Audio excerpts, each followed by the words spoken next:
السلام علیکم ناظرین، آپ دیکھ رہے ہیں پروگرام کاشف عباسی کے ساتھ۔ آج وزیر اعظم پاکستان شہباز شریف صاحب نے قومی اسمبلی میں خطاب کیا۔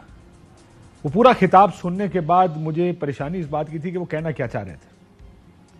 انہوں نے کہا یا کہنے کی کوشش کی کہ میں امپورٹڈ وزیر اعظم نہیں ہوں، رشیا کی مثال دی، گندم کی مثال دی۔ انہوں نے کہا میں کرپٹ نہیں ہوں، ایک ڈھیلا جو وہ ہمیشہ کہتے ہیں کہ میں حساب دینے کو تیار ہوں۔ یہ بھی کہا کہ میں وزیر اعظم نہیں بننا چاہتا تھا، لیکن دوستوں نے اور اتحادیوں نے زبردستی مجھے وزیر اعظم بنا دیا ہے۔ انہوں نے یہ بھی کہا کہ میں عدالت کا بہت احترام کرتا ہوں، ان کے خلاف بات نہیں کرنا چاہتا، لیکن ان دوستوں نے مجھے لا کے کھڑا کر دیا کہ میں عدالت کے خلاف بات کروں۔ میں اشاروں میں تو بات کر لوں گا، میں زیادہ بات نہیں کرنا چاہتا۔ انہوں نے یہ بھی کہا کہ مجھے حکومت زبردستی دی گئی، نہیں لینا چاہتا تھا، لیکن اب میں اس حکومت کو نہیں چھوڑوں گا۔ انہوں نے کہا کہ میرے پاس بہت سے راز ہیں، وہ میں کسی کو نہیں بتاؤں گا۔ انہوں نے کہا عمران خان صاحب کی کیا کیا خامیاں ہیں، مہنگائی کس وجہ سے انہوں نے کی، لیکن میرے لیے مسئلہ یہ ہے کہ انٹرنیشنل مارکیٹ میں مہنگائی بہت ہے اور اس وجہ سے پیٹرول مہنگا اور میں کچھ نہیں کر سکتا۔ بہت سی گفتگو کرنے کے بعد آخر میں انہوں نے یہ فرمایا کہ میں اس ملک کو ٹھیک کر کے جاؤں گا۔ کیسے کہا، ذرا میں چاہوں گا آپ سن لیں۔ لیا وہ نہیں، ہمارے پاس تیار نہیں ہے اس وقت، لیکن یہ ساری باتیں نہ کر کے بھی کو 50 منٹ سے 1 گھنٹے کی انہوں نے ایک تقریر کی اسمبلی میں۔ مجھے یہ لگتا ہے کہ کابینہ کے اجلاس کے بعد، اس کابینہ کے اجلاس میں جس میں عدالت کے ریفارمز، اس کے جو بہت سے طریقہ کار ہے اس کو بدلنے کی بات کی گئی تھی، ان کو یہ کہا گیا ہوگا کہ آپ نے قومی اسمبلی کے فلور پہ جا کے یہ بات کرنے ظاہر پروٹیکٹڈ تقریر ہے، وہ نہیں کر سکے۔ گورنر راج لگانے کی بات بھی کیبنٹ کے اجلاس میں کی گئی۔ کیا ہو رہا ہے؟ کیا واقعی اب مدت پوری کرے گی وفاقی حکومت اپنی؟ کیا مسلم لیگ نون کے لیے وائبل آپشن ہے؟ وسیم بادامی صاحب ہمارے ساتھ موجود ہیں، حبیب اکرم صاحب ہمارے ساتھ موجود ہیں اور عارف بھٹی صاحب ہمارے ساتھ موجود ہیں۔ بھٹی صاحب آپ سے شروع کرتا ہوں، آپ نے بھی شہباز شریف صاحب کی تقریر سنی ہوگی، آپ کا ٹیک اوے کیا ہے اس تقریر سے؟ کیا کہنا چاہ رہے تھے اس تقریر میں؟ بسم اللہ الرحمن الرحیم۔ کاشف صاحب، ایک مثال آپ نے سنی ہوگی، جھوٹ بولے کوا کاٹے، کالے کوے سے ڈریو۔ انہیں کالا کوا کاٹے وہ مر جائے گا۔ مجھے یہ بتائے، وہ کہتے ہیں میں کرپٹ نہیں ہوں، کس نے آج تک کہا میں کرپٹ ہوں؟ انہوں نے کہا میں پی ایم نہیں بننا چاہتا۔ بھائی آپ پر اربوں روپے کرپشن کے کیس تھے، آپ 2 سال چھپ چھپ کے ملاقاتیں کرتے رہے، آپ ترلے منتیں کرتے رہے۔ ان بندوں کے نام ہیں، ان بندوں کے ایڈریس ہیں، کن کن شرائط پر آپ نے حکومت لی۔ اب مال بات کر رہے ہیں، کیا 22 کروڑ عوام کے ووٹوں سے آپ آئے ہیں؟ ایک وزیر اعظم عمران خان تھا، 3.5 سال وہ حکومت کر رہا تھا، جس کی حکومت اس نے بنائی، جنہوں نے طاقتور حلقوں، انہوں نے اس کے اتحادی توڑ کے آپ کو دے دیے۔ آپ نے مقدمات سے بچنے کے لیے، جیل میں جانے سے بچنے کے لیے حکومت میں آ گئے۔ آپ کہتے ہیں میں حکومت زبردستی دی گئی، کیا گن پوائنٹ پہ دی گئی؟ نہیں بھائی، آپ نے منت ترلا کر کے لی۔ اس میں سے 40 لوگ جو آپ نے خریدے، اس میں بقول پی ٹی آئی کے ایک بندے کو 25 سے 50 کروڑ روپیہ دیا گیا۔ خدا کے واسطے قوم کو گمراہ کرنا چھوڑ دو۔ آپ کہتے ہو ملک کو ٹھیک کر کے جاؤں گا۔ 1981 سے آپ اقتدار میں آ رہے ہیں، اس ملک کو خراب کیا کس نے؟ جی کاشف صاحب آج میری رہنمائی کر دے۔ سر آج بھٹی صاحب 1 سیکنڈ رکیے گا ذرا، انہوں نے بڑی ایک دلچسپ بات کی، جب میں سن رہا تھا تو میں نے کہا اب اس کے اوپر ایک بڑی تفصیلی گفتگو بنتی ہے۔ انہوں نے کہا دیکھیں بنگلہ دیش کہاں پہنچ گیا، پاکستان آج کہاں کھڑا ہے۔ کوئی پوچھے حضور اس میں بہت ساری حکومتیں تو آپ لوگوں نے کی ہیں، یہ سارے جواب تو اس ملک کی ملٹری اسٹیبلشمنٹ نے بھی دینے ہیں جس نے لمبی حکومتیں کی ہیں، اور سیاسی ایلیٹ نے بھی دینے ہیں جنہوں نے اس ملک میں بہت لمبی لمبی حکومتیں کی ہیں۔ کہ ہم آخر جب ہم مثالیں دیتے تھے 2 ٹکے کا آدمی، اس کا مطلب ٹکا بنگلہ دیشی کرنسی تھی جس کی ویلیو کوئی نہیں تھی۔ آج ہم بنگلہ دیش کی مثالیں دے رہے ہیں کہ بنگلہ دیش ترقی کر گیا، ہمارا ملک یہاں کدھر آ کے رہ گیا ہے، اور آپ وہ مثالیں دے کر کہہ رہے ہیں کیسے ہوا یہ مجھے بتائیں۔ حضور یہ بات تو آپ نہیں بتانی ہے کیسے ہوا ہے۔ اچھا کاشف صاحب، ایک آخری بات، انہوں نے فرمایا کہ عدالتوں کے پر کاٹنے چاہ رہے ہیں، نیب کو انہوں نے بے ضرر کر دیا، تمام آئینی ترامیم کر دی جس کا بینیفیشری شریف فیملی اور زرداری فیملی ہے۔ ایک ترمیم بتائے جو اس کا نہ ہو۔ اور بھائی یہ لفظ کہنے تھے نا کہ عدالتوں کے پر کاٹنے ہیں بقول ان کے ترامیم، تو 100 موٹر تو انہوں نے آپ کے لیے لیا تھا جب عمران خان کے خلاف قاسم سوری اور رولنگ دے رہا تھا، اس وقت پریزن مین کیسے آ گئی وہاں؟ وہاں رات کو 12 بجے کوڑ سو موٹا وہ تھا، اس میں تو پرویز لائی ایپلیکینٹ ہو کے گئے تھے. وہ خدا کا واسطہ ہے، وہ جھوٹ بولو. 22 کروڑ عوام کو ایٹ اے ٹائم سب کو ایک ہی وقت بیوقوف بنانا ہے. یہ بڑا انٹرسٹنگ ایک مسئلہ ہے اس ساری گیم کا. حبیب اکرم صاحب، آپ کو یاد ہوگا یہ بڑی مماثلت ہے جو دو ڈپٹی سپیکر کی رولنگز ہیں. اس میں ایک طرف عدالت رات کو کھلی تو عمران خان صاحب کہتے ہیں یہ عدالت رات کو کیوں کھلی. دوسری عدالت میں رجسٹرار نے آ کے درخواست لی، مریم نواز صاحبہ کہتی ہیں یہ آپ نے رات کو درخواست کیوں لی. جب وہاں درخواست رات کو عدالت کھلی تھی تو عدالت آئین اور قانون بچانے کے لیے کھلی تھی فار دی اگریوڈ، وہ جو اس وقت کی اپوزیشن تھی. اب جب کھلتی ہے تو عمران خان صاحب کی پارٹی کہتی ہے واہ جی واہ آئین اور قانون بچا لیا انہوں نے. یہ جو گیم ہے نا پولیٹیکل گیم، یہ پولیٹیکل گیم نہیں بدلتی، خالی موروں کے شکلیں بدل جاتی ہیں، بیانات بھی وہی رہتے ہیں. پہلے کہہ رہے تھے کہ آپ پارلیمنٹ کی کارروائی سپریم کورٹ نہیں سن سکتی، یہ گفتگو فرمائی گئی تھی اس وقت کی حکومت کی جانب سے. فواد چودھری صاحب نے کہا، اوروں نے کہا. اب شاہد خاقان عباسی صاحب یہ کہہ رہے ہیں کہ آپ ہمارے اندر آئیں گے تو ہم آپ کی طرف جائیں گے. عرفان قادر، یہ بڑی مجھے کئی دفعہ دیکھ کر ہنسی بھی آتی ہے کہ یہ لوگ کیا بھول جاتے ہیں کہ 3 مہینے پہلے ہم نے کیا کہا تھا. اب آپ مجھے بتائیں کہ آج آپ کی تقریر آپ نے شہباز صاحب کی سنی ہوگی. میں یہ بھی نہیں کرنا چاہتا تھا، میں وہ بھی نہیں کرنا چاہتا تھا، میں کچھ میرے پاس راز ہے میں بتانا بھی نہیں چاہتا، میں حکومت بھی نہیں لینا چاہتا، زبردستی دے دی. کہ وہ کہنا کیا چاہ رہے تھے آج کی تقریر میں؟ کاشف، کیا آپ نے یہ پہلے وزیر اعظم کو تقریر کرتے ہوئے اور اس طرح کی تقریر کرتے ہوئے دیکھا ہے؟ ہم جتنے لوگ یہاں پہ بیٹھے ہیں ہم سب اچھی طرح جانتے ہیں کہ اس طرح کی کئی تقاریر کئی وزرائے اعظم اسمبلی کے اندر کر چکے ہیں. کسی نے کہا ریاست کے اندر ریاست ہے، کسی نے کہا کچھ، کسی نے کہا کچھ اور کسی نے کچھ. لیکن میرا ٹیک اوے یہ ہے کہ کابینہ کے اجلاس کے بعد ان کو کہا گیا تھا عدالت کو ذرا تھوڑا جا آڑے ہاتھوں لینا ہے، لیکن شہباز صاحب کی پرسنالٹی نہیں ہے کہ وہ عدلیہ اور فوج کے خلاف بات کر سکے. مجھے لگتا ہے وہ کہنا چاہ رہے تھے لیکن ان سے کہا نہیں جا رہا تھا کچھ بھی. جی بالکل. تو اس طرح کی اب چلیے آپ نے ان کے دل کی بات ہی پڑھ لی ہے بیسیکلی، جب وہ کہہ رہے ہیں کہ میں آپ کو یہ کہنا چاہتا ہوں لیکن میں نہیں کہہ رہا، تو آپ اس کو کہا ہوا ہی سمجھیے. بات یہ ہے وہ جو اسمبلی میں کہتے ہیں نا ٹیکن ایز ریڈ، کوئی سوال آتا ہے تو taken as read, let's have it taken as read. جی تو ٹیکن ایز سیڈ. تو اب بات یہ ہے کہ جب ہمارے وزیر اعظم یہ تقریر فرما رہے ہیں تو سب سے پہلی بات یہ ہے کہ یہ تو کوئی پہلی تقریر نہیں اور نہ پہلا وزیر اعظم ہے جس نے اس طرح کی تقریر کی.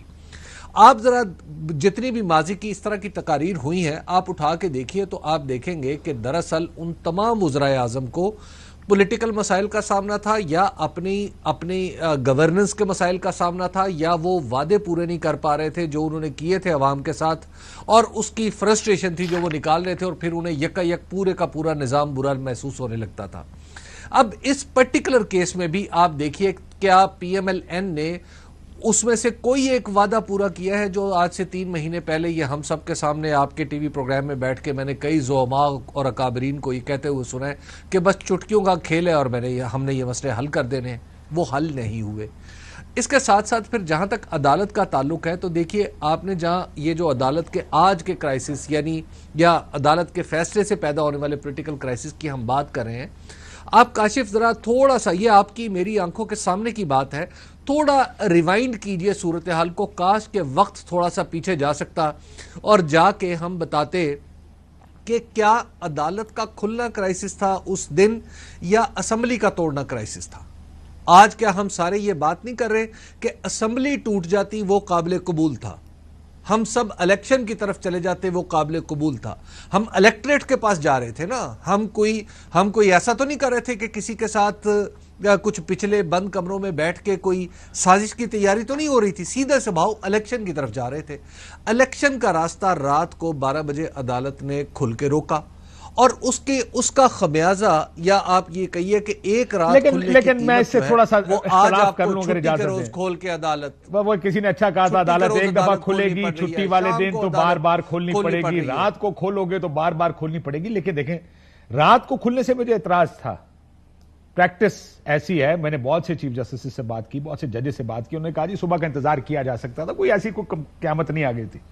لیکن ایک ایسی رولنگ آئی تھی ڈپٹی سپیکر کی کہ اگر آپ اس رولنگ کو جانے دیتے اور یہ مثال بن جاتی تو آنے والے وقتوں میں تو پھر vote of no confidence redundant ہو جاتا نا، آئین سے نکال دیتے اس کو. کیونکہ کوئی کسی بھی چیز کو بنیاد بنا کر کہتا کہ جناب اس ووٹ آف نو کانفیڈنس کے لیے میں آرٹیکل 111 استعمال کرنا چاہتا ہوں, 109 استعمال کرنا چاہتا ہوں. سو عدالت نے وہاں پر فیصلہ دینا تھا اور ٹھیک فیصلہ دیا انہوں نے. دیکھیں یہ جو معاملات ہوتے ہیں نا جب اس طرح کے, ہمیشہ دستور اور قانون میں پارلیمنٹ کی ترمیم کے ذریعے کیے جاتے ہیں.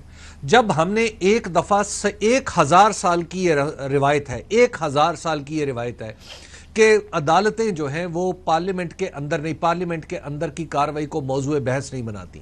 ہم نے اس 1000 سال کی روایت کو توڑا ہے. کاشف یہ کوئی معمولی بات نہیں ہے. ہم نے جب اس 1000 سال کی قانونی اور دستوری روایت جو دنیا میں چلتی آ رہی ہے اس کو توڑا ہے تو اس کی پیچیدگیاں کیا پیدا نہیں ہوں گی؟ وہ کبھی میں مجھے بریف جواب دیں اس چیز کا. آپ کے خیال میں جو ڈپٹی سپیکر قاسم سوری صاحب نے کیا اور جو ڈپٹی سپیکر مزاری صاحب نے کیا, دونوں کو جانے دینا چاہیے تھا؟ عدالت کو انٹرفیئر نہیں کرنا چاہیے؟ میں یہ سمجھتا ہوں نہیں. دیکھیے دوسرا تو واقعہ پہلے واقعے کا عکس ہے نا, بالکل ٹھیک ہو گیا, لیکن کیا پہلے واقعے پہ عدالت کو جانے دینا چاہیے تھا؟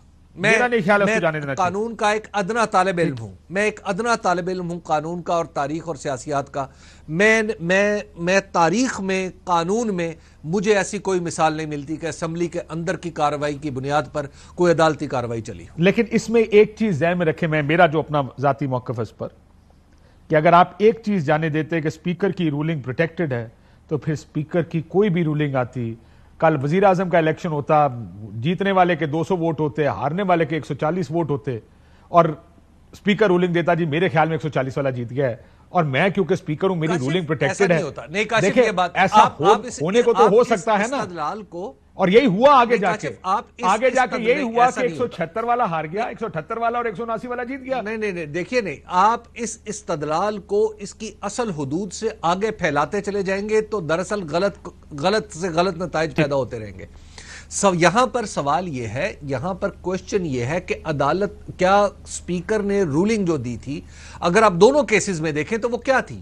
وہ رولنگ ووٹوں کے حوالے سے تو تھی نہیں, نہ یہاں کے اسپیکر کی نہ وہاں کے اسپیکر کی. یہاں کے اسپیکر نے کہا تھا کہ میرے پاس ایک خط ہے جس کی بنیاد پہ میں سمجھتا ہوں کہ ان ووٹوں کو ریجیکٹ ہونا چاہیے. یہاں پہ تو سوال تو ووٹوں کی گنتی میں تو کوئی بھی ایک دو نمبری نہیں کر سکتا. یہاں پر جب ہم نے اسپیکر کی پہلی رولنگ کو ہم نے پروٹیکشن نہیں اس کو دی, تو اب ہم کون سے اسپیکر کی رولنگ کو پروٹیکشن دیں گے؟ لیکن وہ اسپیکر کی رولنگ آئین میں لکھے گئے بڑے واضح طریقہ کار کے خلاف تھی, ایک ویگ رولنگ نہیں تھی. ووٹ آف نو کانفیڈنس پہ آئین بڑا کلیئر ہے, اور وہ آئین کہتا ہے کہ یہ ووٹنگ ہونی ہے. آپ کہیں کہ جی میں آرٹیکل 5 استعمال کرتے کہتا ہوں ووٹنگ نہیں ہونی اور پرائم منسٹر رہے گا, پھر تو کوئی کام, پھر تو میں ذرا بدامی صاحب کی طرف آ جاؤں گے. ہم اس پہ اختلاف اپنا بھی سیاست سے ہی نکلنا, یہ بات آپ کی اتفاق کرتا ہوں میں سے کہ آدھا منٹ بٹی جی. کاشف صاحب کیا کمال ہے, اسپیکر اللہ بھی ہے خدا نہ خاصہ. اسپیکر کون ہوتا ہے کہ ایک لیٹر کے کہنے پہ کہ جی میں رولنگ ختم کرتا ہوں, تو پھر پنجاب کے اسپیکر کی بھی بات مانو. میں آپ سے ایگری کرتا ہوں اس بات. یار یہ کمال کر رہے ہیں, ایک لیٹر جو میں نے نہیں دیکھا, پوری اسمبلی نے نہیں دیکھا, لوگوں نے نہیں دیکھا, اس کے اوپر آپ کہہ رہے ہیں جی میں ختم کر رہا ہوں. اگر سپریم کورٹ گیا ادھر گیا, ادھر بھی انہوں نے پھر یہی کیا. اگر اس کی رولنگ مانو گے تو پھر دوست محمد مزاری کی بھی مانو, وہ اس کی نظر میں وہ ججمنٹ ٹھیک ہے, اس کی نظر میں. اور یہ ایسا پنڈورا باکس کھل جائے گا جس کو بند کرنا مشکل ہو جائے گا. اب تو یہ ہے نا کہ 2 صورتوں میں عدالت نے مثالیں سیٹ کر دی. وسیم بدامی صاحب, عدالت نے 2 کیسز میں مثالیں سیٹ کر دی کہ غیر آئینی کام آپ نہیں کر سکتے, غیر قانونی کام آپ نہیں کر سکتے, پروسیڈنگز کی حد تک آپ پروٹیکٹڈ. اسپیکر کو بھی اختیار آئین اور قانون کے مطابق ہے, اس کی منمانی کرنے کا اختیار کسی اسپیکر کو نہیں ہے. جی بدامی صاحب کوئکلی, اس کے بعد وزیر اعظم صاحب کی تقریر سنی ہوگی, میں چاہتا ہوں آپ اس کے اوپر بھی کامنٹ کر دیں. واٹ از یور ٹیک اوے؟ بسم اللہ الرحمن الرحیم. اس پر میری بالکل یہی اوپینین ہے. ہم سب یہاں پر پارلیمان کی بالادستی کے قائل ہیں, ہم سب جمہوریت اور سوبرین سپریمیسی کی بات کرتے ہیں, لیکن ظاہر سی بات ہے کچھ حدود و قیود تو ہونی ہے نا. اگر اس اسپیکر کو ہم نے یہ رائٹ دے دیا, ڈپٹی اسپیکر کو, کہ آئین میں اتنا واضح الفاظ میں ایک چیز لکھی ہے کہ صاحب جب یہ تحریک عدم اعتماد کے لیے یہ طریقہ فالو ہو جائے, اتنے نمبر آ جائیں جو کہ سب کچھ ہو گیا, اتنے اراکین درخواست جمع کرا دیں, اس کے بعد آپ پابند ہیں کہ آپ اتنے دنوں کے اندر اجلاس بلائیں, پھر آپ اجلاس نہ بلائیں, اور جب آپ پابند کر دیے جائیں کہ اجلاس بلائیں تو آپ کہیں صاحب وہ اس لیے کہ امریکی سازش ہو گئی تو میں نہیں بلاتا. تو یہ تو امریکی سازش کے حوالے سے یہ ایک رائے ہے جس سے اتفاق یا عدم اتفاق کیا جا سکتا ہے.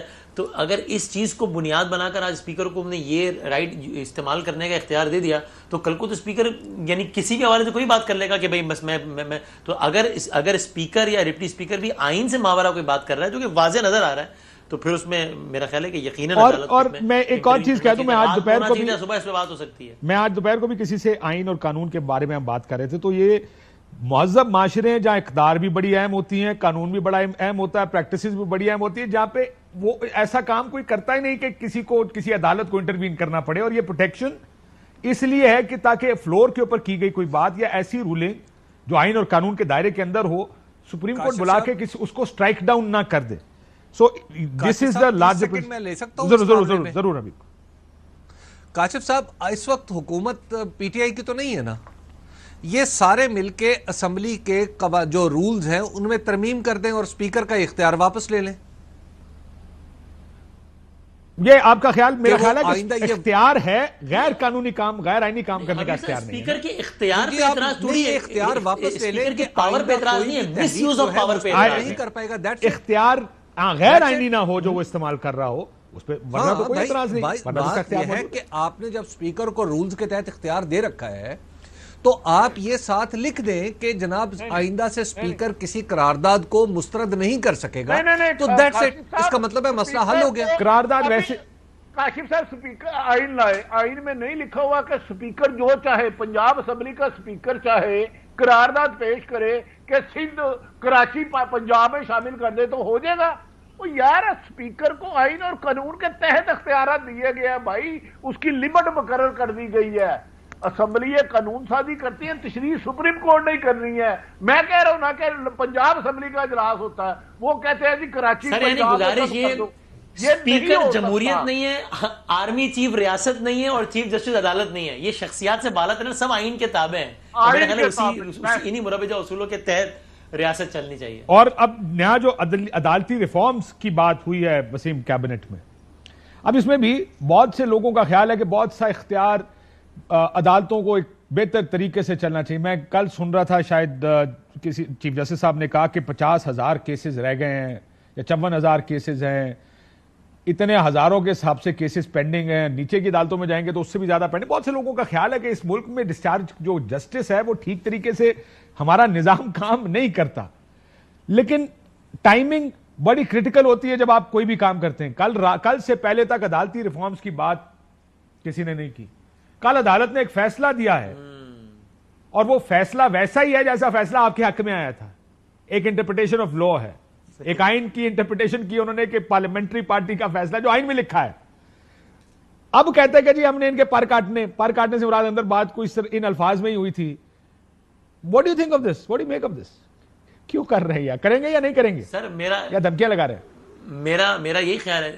دیکھیں جب آئین پاکستان کی شقوار اثر نو ترمیم کا جائزہ لیا گیا تو ہم سب نے اس کو اتفاق کیا نا کہ اچھی چیز ہے 18ویں ترمیم کی پریکٹس. ہو سکتا ہے کہ کسی نہ کسی پورشن سے سب کو اختلاف ہو، لیکن کیا ہے ایک ہیلتھی ڈیبیٹ ہو رہی تھی کہ چیزوں کو کس طرح آگے لے کے جانا ہے. یہ اگر ایک ڈائیلاگ ہو کہ بھائی اداروں کو کس طرح اختیار میں رہنا چاہیے، مس یوز آف پاور کوئی بھی نہ کرے، میں تو ویلکم کروں گا ایسی اس ڈیبیٹ کو. لیکن یہ ڈیبیٹ اسی موقع پر یاد آنا، اگرچہ میری اپنی یہ رائے ہے کہ اس میں فل کورٹ یا فل کورٹ نہیں تو لارجر بینچ بن جاتا تو بہت اچھا ہوتا، باوجود اب اس کی الگ اپنی ڈیٹیلز ہیں، اور خاص طور پہ اس صورت میں کہ جب فریق مخالف تحریک انصاف کو بھی اس پر اعتراض نہیں تھا. اینڈ آئی انڈرسٹینڈ کہ اگر وہ ایسا کرتے تو کہتے جناب سب کہتے کہ یہ تو پریسیڈنٹ بن جائے گا، ہر کوئی کہے گا اپنی مرضی کے جج لاؤ. نہیں، اپنی مرضی کے جج نہ لاتے، ایک لارجر بینچ اگر بناتے. چونکہ یہ کیس اس طریقے سے بھی ڈفرینٹ تھا کہ میرا خیال ہے ایک پارٹی تحریک انصاف اس طرف تھی اور باقی ساری حکومت ساری سیاسی جماعتوں کا خیال تھا کہ لارجر بینچ بننا چاہیے اور تحریک انصاف کو بھی اعتراض نہیں تھا. تو میرا خیال ہے بن جاتا تو اچھا ہوتا. بٹ ہیونگ سیڈ دس، اس موقع پر یہ عدالتی ترامیم نظر آنا یہ کلیئر کٹ ایک بیڈ انٹینشن کا اظہار کرتی ہیں، ورنہ ادروائز آپ اس طرح کی بات کریں تو سب اس کو ویلکم کریں گے. لیکن آج ہی سپریم کورٹ بار اور مختلف بارز کی طرف سے بھی درخواست آ گئی ہے. اب یہ بھی یعنی یہ بار ہے جو میں ہمیشہ سے سنتا تھا، بینچ اور بار گاڑی کے دو پہیے ہیں.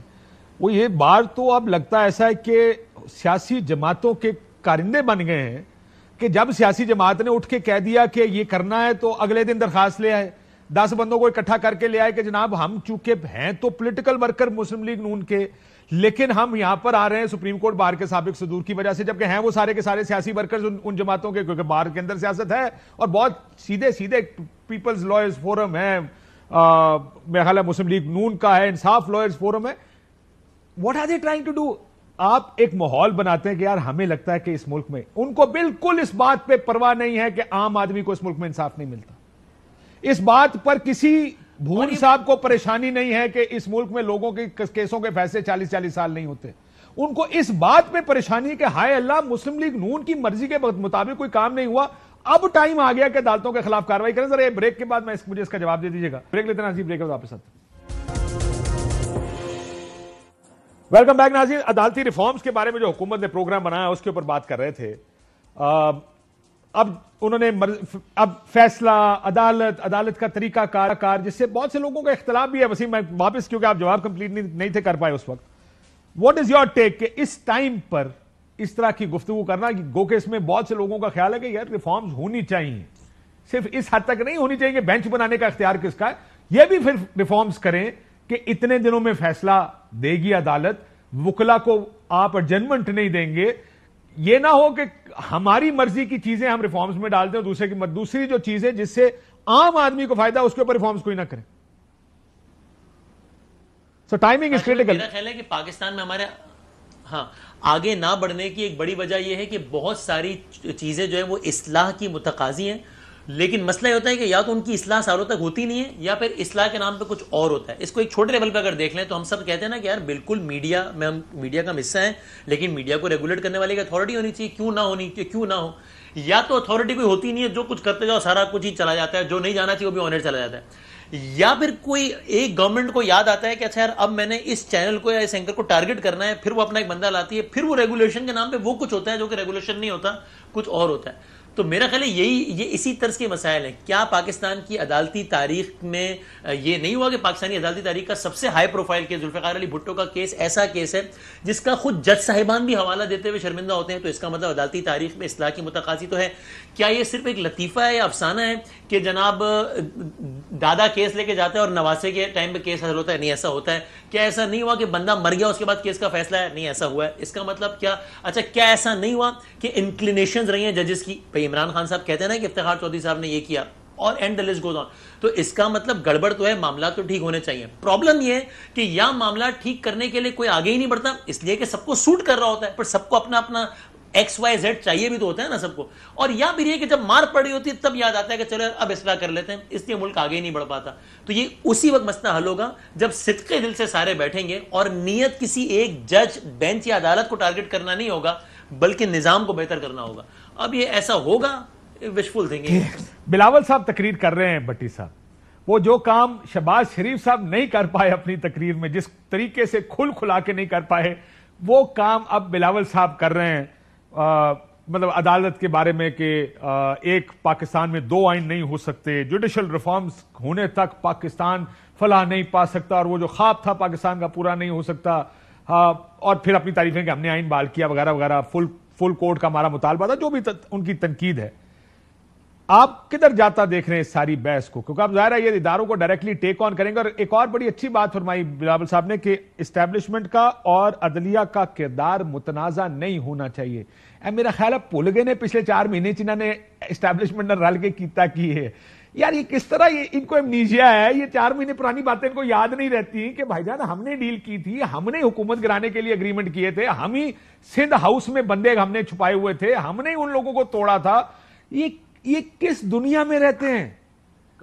کاشف صاحب، آپ میرے ابے کا 15-20 ارب روپیہ ڈوب جائے تو مجھے چیخیں تو نکلیں گی نا. 15-20 ارب روپیہ بڑی مشکل کمایا جاتا ہے، بڑا لوٹ مار کے عوام کا خون پسینہ نچوڑنا پڑتا ہے. بلاول کا حق ہے یار یہ کرنا چاہیے، کیونکہ ان کی خواہش کے مطابق خرید و فروخت نہیں ہو سکی.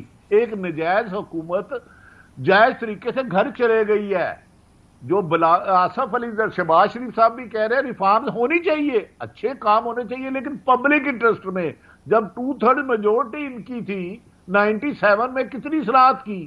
جب اصلاحات آپ اپنے کیسز ختم کرانے کے لیے، اپنا لوٹا ہوا مال بچانے کے لیے کریں گے، وہ اصلاحات نہیں، وہ تباہی ہوگی.